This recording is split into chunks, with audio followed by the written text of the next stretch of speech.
The purpose of doing this project is to bring back the dignity of these gentlemen that were down there, that were taken, that were stolen from here. I know that they're classified as prisoners, but they were captives. Honoring them in both ways, ceremonial, traditionally, and as veterans. And those chiefs that are down there, they were never given ceremonies, honor, respect.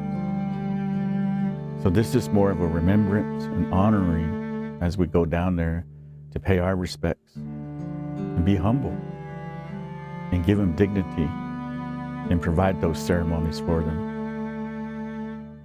Those rituals were never done for them. It opens up another door for our history. It opens up another story that pertains to our people. Just right here in Concho, our reservation, the story began here is when they were being left to, sent to Fort Marion. It started right down here.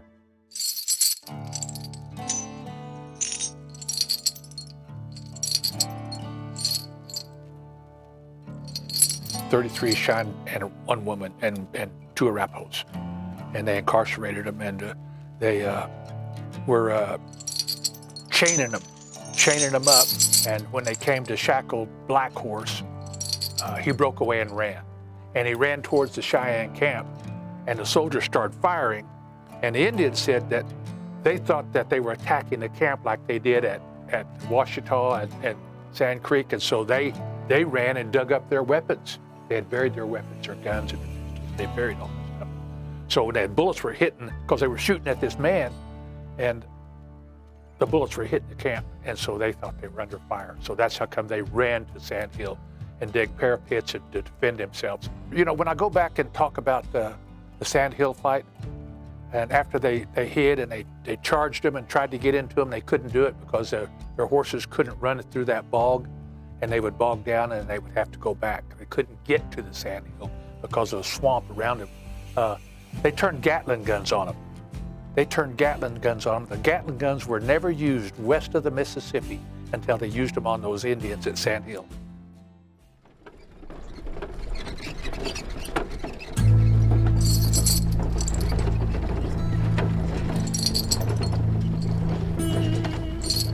The prisoners left Fort Sill by wagon and traveled 165 miles to Caddo, which was the nearest railroad. They were forced aboard the Missouri, Kansas, and Texas Railroad to Fort Leavenworth, where they stayed for 9 days while they waited for the Army orders to be completed. Then they took the Missouri Pacific Railroad from Fort Leavenworth through St. Louis, Indianapolis, and to Louisville. And at each of these large cities and junctions where they had to change railroads, the citizens of the cities would come and gawk at the Indians, as news of their travel were sensationalized in those newspapers of the time. About 5 miles outside of Nashville, Chief Lean Bear attempted suicide by stabbing himself. And when he was found, he attacked 2 soldiers. Lean Bear and the soldiers were left in Nashville for a few days while they received medical attention, and then they continued on to St. Augustine on a different train. The group traveled on through Atlanta, Macon, and Jessup, Georgia, constantly changing rail lines on what must have felt like an endless journey. And in northern Florida, the trip once again turned deadly. At 3 a.m. in the morning, Graybeard jumped out a window of the moving train. His friends among the prisoners had told Lieutenant Pratt that Graybeard should be restrained, but Lieutenant Pratt said Graybeard was doing all right. After he had jumped from the train, Pratt told the soldiers to recapture Graybeard. And they heard the chains and shackles that were on him, and they went back to look for him again and found him and shot him through the back and left him on the side of the railroad with some railroad workers, and they went on to Fort Marion. Instead of taking his body with them, they just left him there. Some of them made it home, some of them didn't. We're here today, and memoriam of the ones who didn't make it, and the ones that did. You know, we're thankful and grateful to have had the times that they had left, that they had spent with us there. And so, you know, within this thinking, you know, this individual, he was more or less a war chief. And so at this time, we're going to use this Chief's Memorial Song. And these songs were handed down from us from Sweet Medicine himself. That's how far back these songs go. Yeah, hey, yeah, hey, yeah, yeah, hey, hey, yeah, hey, yeah, hey, yeah, yeah, hey, yeah, hey, yeah, hey, yeah. It's only right that we come here and we honor him and we memorialize him for his efforts and his bravery and what he tried to do for our forefathers and what he tried to do for the future of the tribe. Although he didn't make those sacrifices that all of our forefathers made for us, you know, we have to honor those people who came before us and tried to make our lives better. And I think that's why we're here today, is try to memorialize and honor those people who passed, trying to make our lives a whole lot better, simpler and comfortable. And I know that was probably his thinking when he tried to escape and go back home, is that he wanted to, you know, make sure his family was safe, the tribe was safe, and that he was in a way going to help. And I think today, as we stand here, we understand his sacrifice and his contribution, so that we all can be here today. And you know, I just want to say that we're here for a purpose.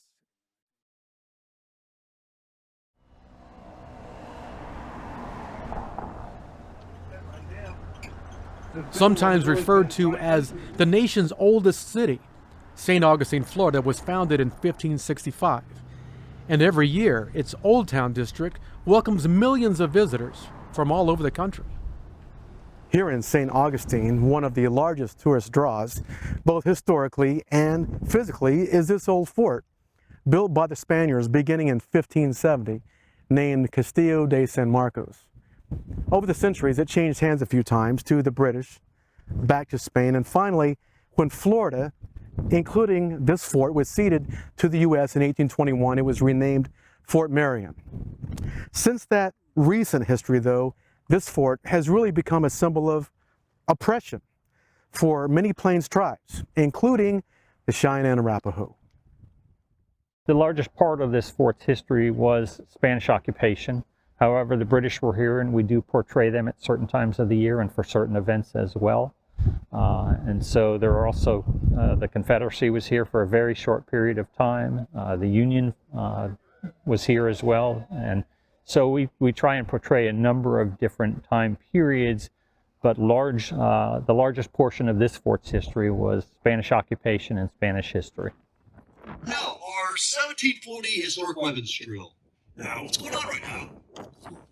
It is the siege orders. In a siege, whoever starves first loses. Whoever runs out of powder first loses. We do talk about the American period in a variety of ways.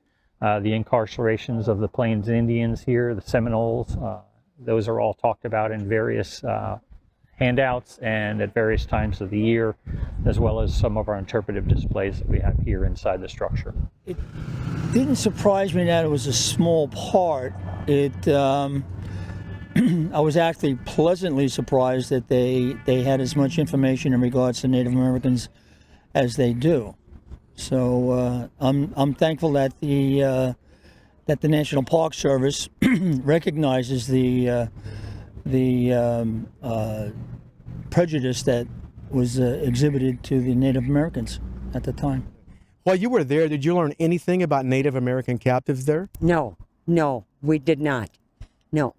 Would it surprise you to know that there were 70 plus prisoners from Oklahoma, Native prisoners brought here by train and kept here for 3 years? Very much of a surprise, yes. Yes, I did not know that. We didn't see anything about that there. So if it's history, I'm a history person. I'd like to know it all. We are reaching out to them, asking for their stories so that we can better tell the entire story as opposed to the pieces of the information that we have from the people that were here, the victors, if you will, who often write history. It's good to get a full view of everyone that was involved, and so through oral traditions and oral information, we can take that, gather it in, and help to have a better picture of the true history of this structure.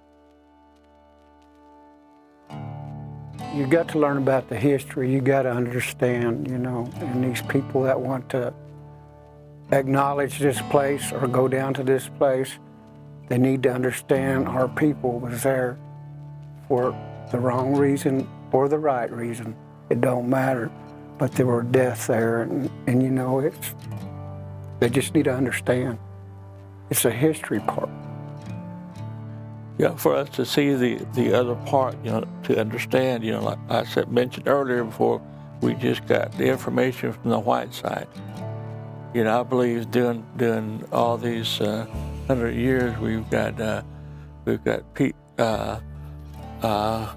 bombarded, you know, but why watch TV and movies was always a savage. We always wanted war, you know, which was not true. We didn't want always war. We're just protecting our land, our rights to, you know, as any sovereign nation would. And so for all these years, we've been kind of got some bad press, and that kind of justifies the almost killing off of our race. I'm not trying to be militant here. I'm just trying to tell you the truth, you know.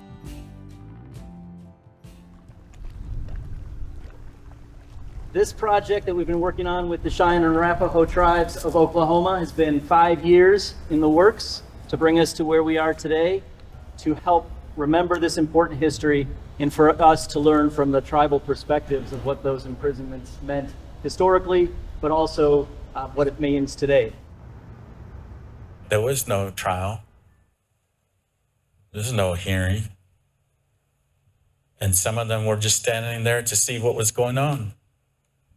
But they were singled out, and you're going. So those are the stories that we are told by our relatives. But when you read it in books, it's different.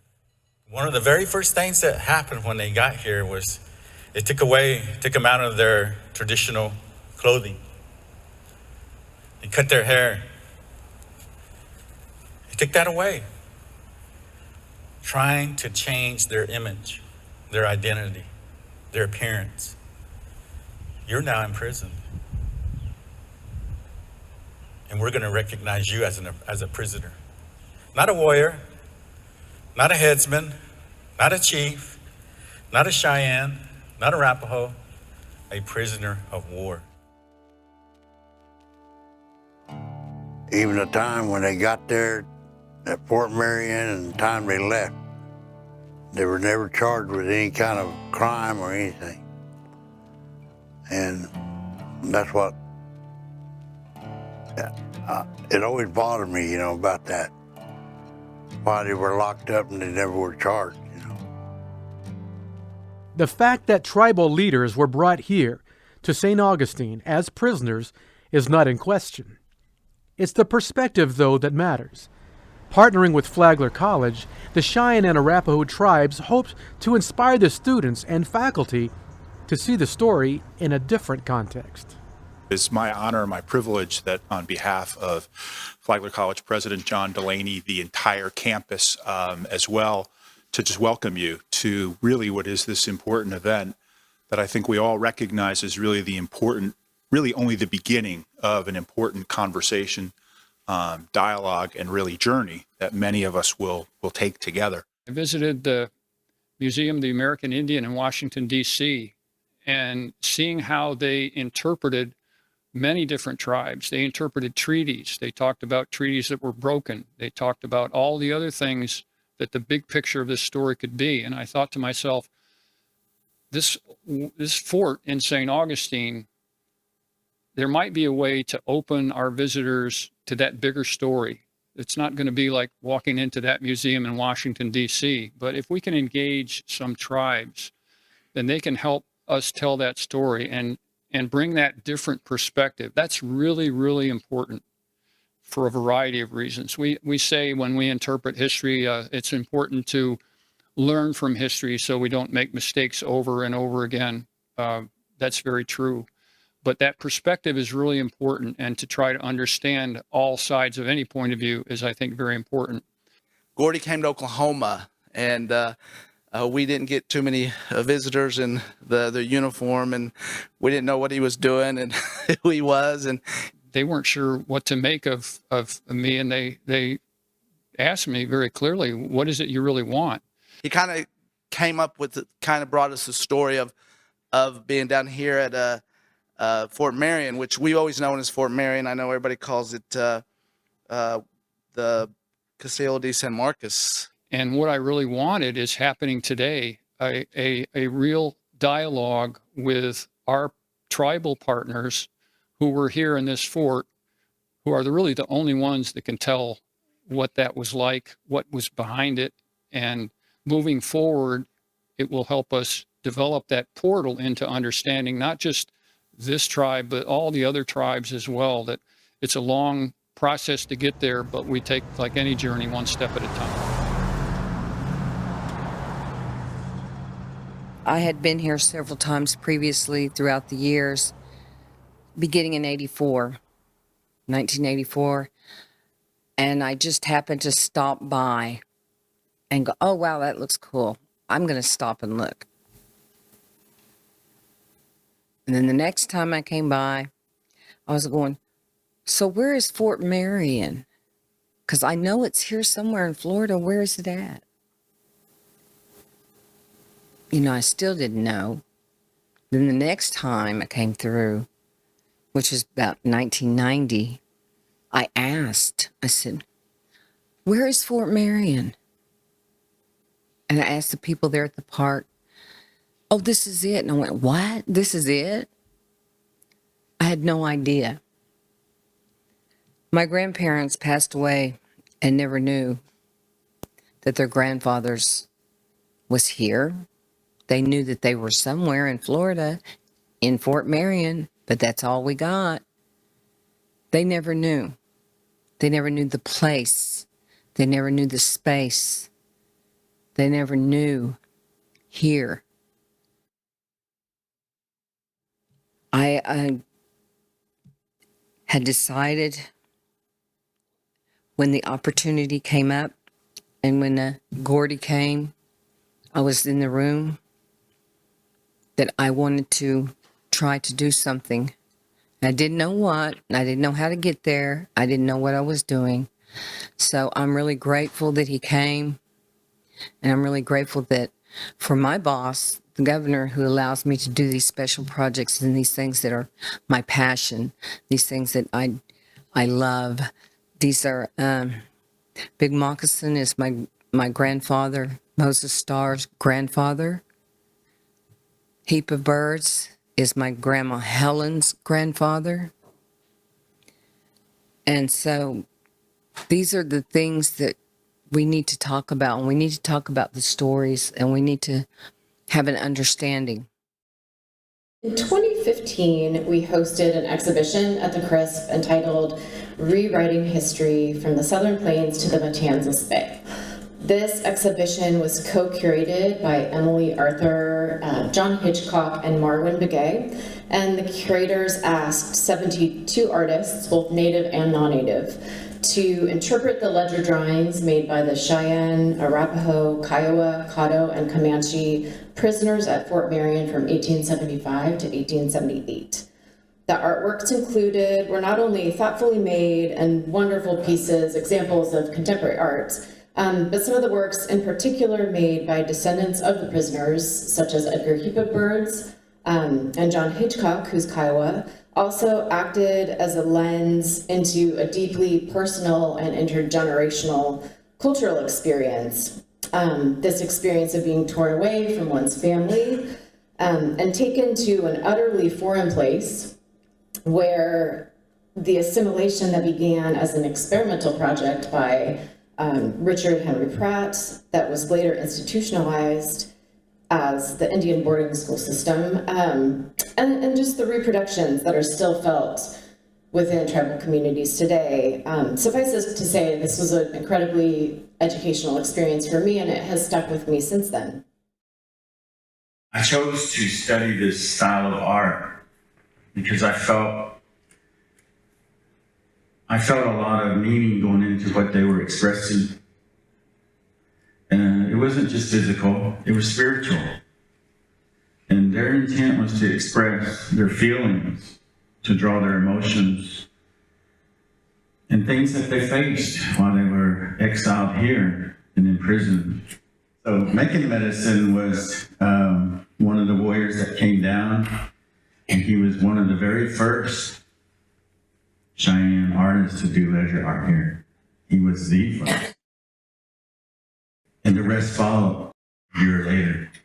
But he was the very first prisoner, Cheyenne prisoner, that started doing ledger art here at this fort.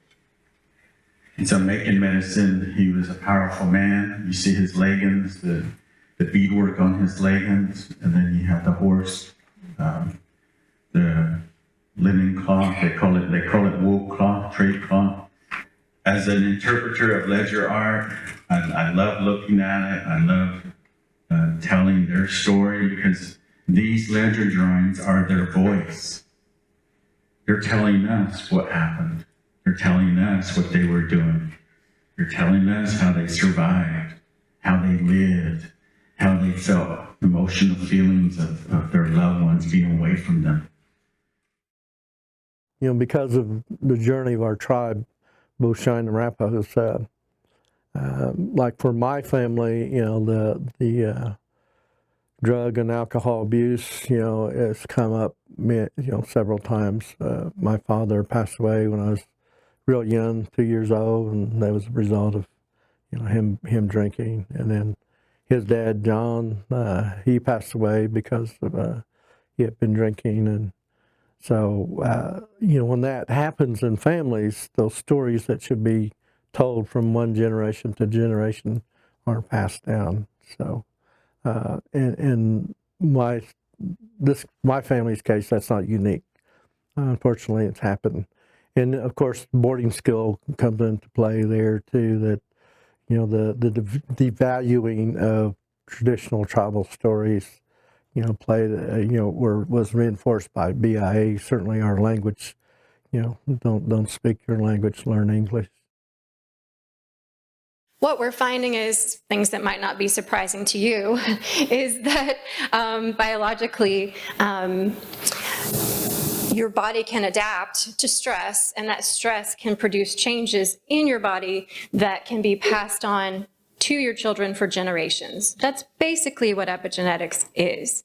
Although the stress that you experience in your lifetime does not alter your DNA, that blueprint, it does and can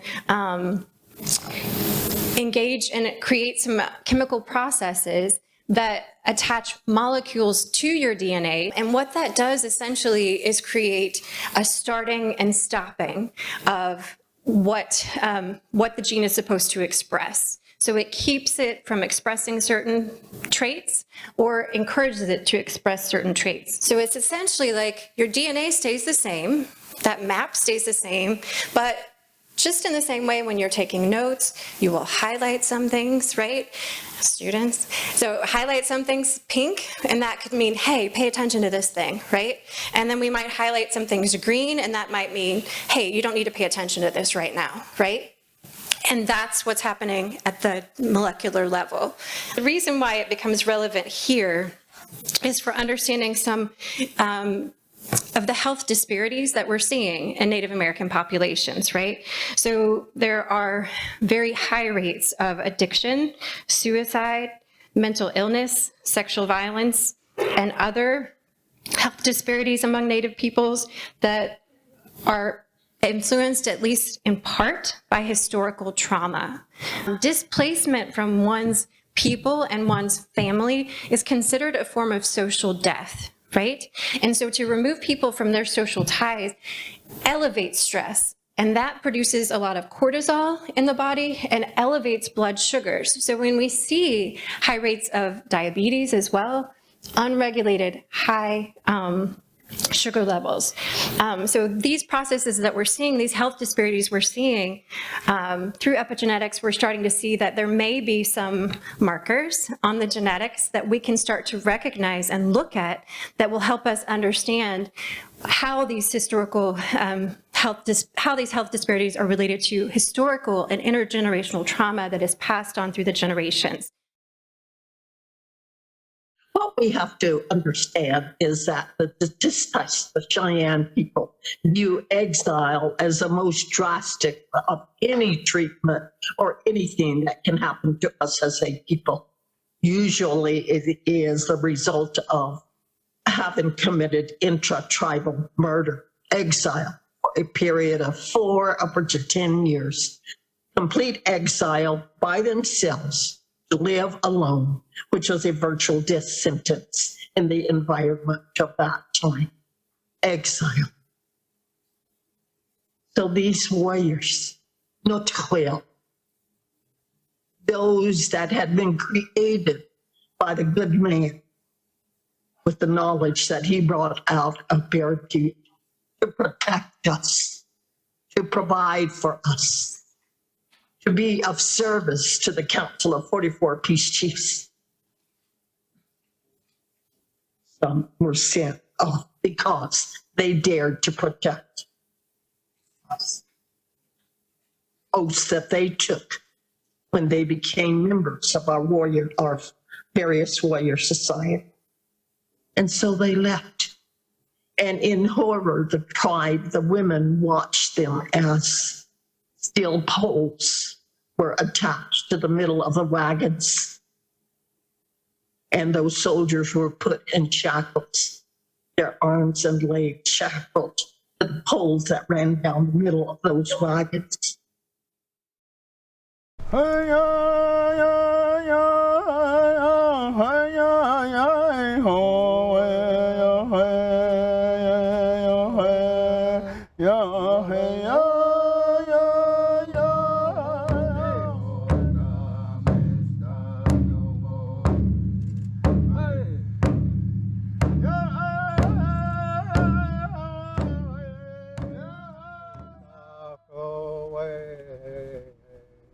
Hey, ane woto se, hey, me veche.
St. Augustine City Commission hereby proclaims November 2022 as National American Indian Heritage Month and urges all of our citizens to observe this month with appropriate programs, ceremonies, and activities. And I just want to thank you so much for being so welcoming and allowing us to come here and to do the things that we need to do. On behalf of the city, let me present you with a copy of the proclamation and wish you all the best during this time. Thank you. So, thank you.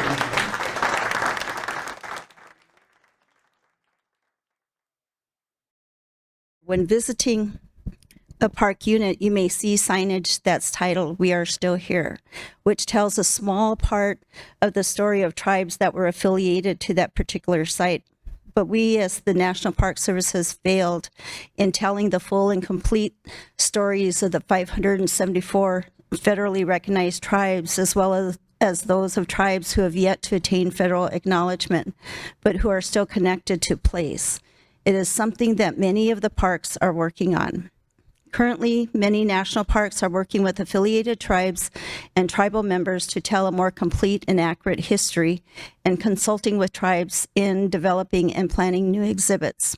These exhibits will directly incorporate tribal voices, showcase important Indigenous connections, encourage visitors to see the parks not only as a beautiful natural setting, but also as a place where Native peoples hold strong historical and contemporary connections. We're proudly attending to see and hear what the Cheyenne Arapaho's experiences were here at Fort Marion, because, you know, we were here too. And listening to what your experiences were here, to what Cheyenne and Arapaho went through at Fort Marion, is going to allow us to tell our story in a better way. I think Noreen has just cracked the door open and she's peeking through, because there's so many other tribes that have stories, so many people who have stories, and she's really handing the microphone over to other people. That's the best analogy that I think I can come up with, because that microphone wasn't available to all of us. We were always in the audience. You know, we were window dressing. You know, we were always what was on the poster to invite people, you know, to entice their interest to come hear about it. But we were really never the voices. You know, it was never about our experiences. And for once, it's our story being told. This is being told in the first person for the first time ever.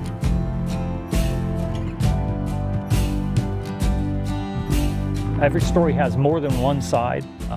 Many stories have many sides to them.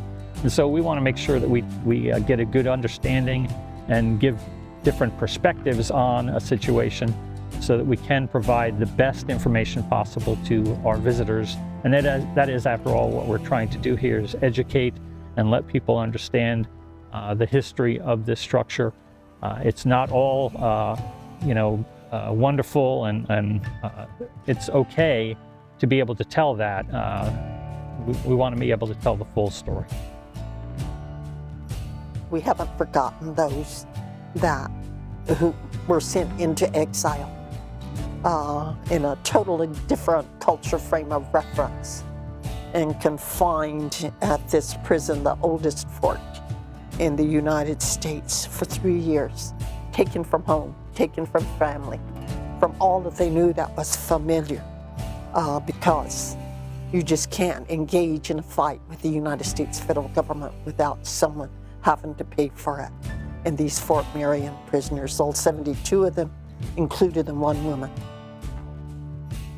made a big sacrifice in the time that they spent at Fort Marion, learning new things, learning how we were going to have to live in this world, the languages we were going to have to speak, what we would have to learn, how we would have to be educated. But they clung tenaciously to their ways of life by the ledger art that they produced, and the ledger art is still available for us to see. So that is probably the greatest contribution that came out of this 3-year experiment.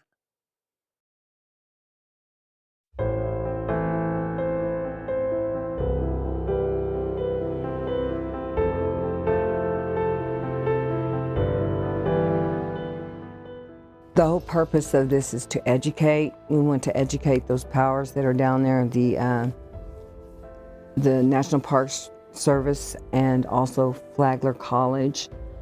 They need to know our true history. It's my hope that we utilize this project as a model to educate and orientate the non-Indian, the public, and most of all, the National Park Service staff and personnel to rewrite the brochures, the language that they wrote in those brochures today. We want to change that, and this project is an opportunity to do that. If I were a general public and I read that, I would probably be even more confused on why there were Cheyenne Arapahos there. So we wanted to better tell that story as far as my office goes. So right now we're doing some research and we're getting ready to write up a draft for their new pamphlet. We are still here, and we're here to tell the story. They may not want to hear it, but when it comes to truth and reconciliation, oral history is a big part of that.